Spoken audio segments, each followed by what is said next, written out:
Here's your WNEM TV5 News Update.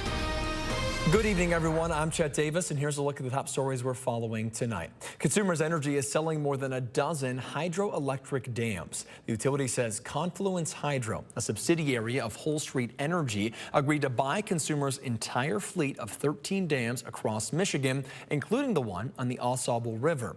Consumers says the sale will help reduce long-term costs for customers. Under the agreement, Confluence Hydro will provide power to the consumers for 30 years. But the company's CEO says the facilities will need major investment. We believe that if legacy dams can be modernized effectively, hydropower can and should continue to play a leading role in our nation's energy future. That's why we agreed to partner with Consumers Energy to acquire and refurbish their hydro fleet and then sell the energy produced back to their customers. He adds the company will retain the current workers with Consumers' hydro fleet. The transaction will need approval from state and federal regulators and is expected to take between 12 to 18 months.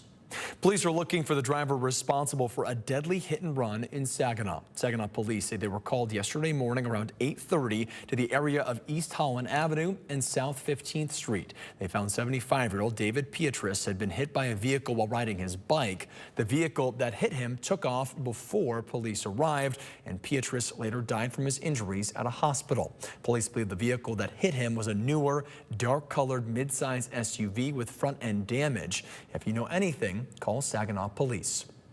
If you live in Midland, heads up, some online services may be unavailable tomorrow. The city's BS&A server, which handles tax and assessing functions, will receive upgrades. When the upgrades start tomorrow night at 5, online payments will be down. The city expects the new server to be up and running by the end of the day Thursday. That's when online payments will once again be accepted. Now here's Chris with your first alert forecast. Jet temperatures tonight expected to drop down into the 40s and also a few low 50s. It looks like tomorrow we will turn those into middle and upper 70s. Should be a beautiful day. Your sky tracker shows very little happening around the lower peninsula tonight. The rain continues to move to our north through the UP. Not much expected to move off to the south.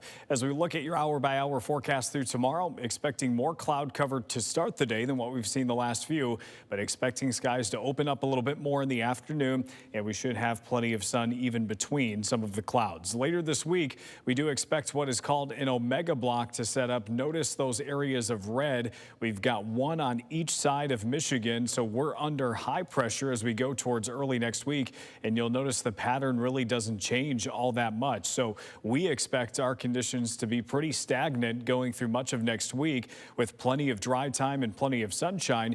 So our temperatures are expected to primarily be above average and will likely continue that through the last third of the month. Your 7-day forecast shows upper 70s for the next couple of days, low 80s to finish this week. We've got plenty of 70s early next week as well. Just one small rain chance this weekend. Remember to tune into WNEM TV5 on air and online 24/7 for the latest news, weather, and information.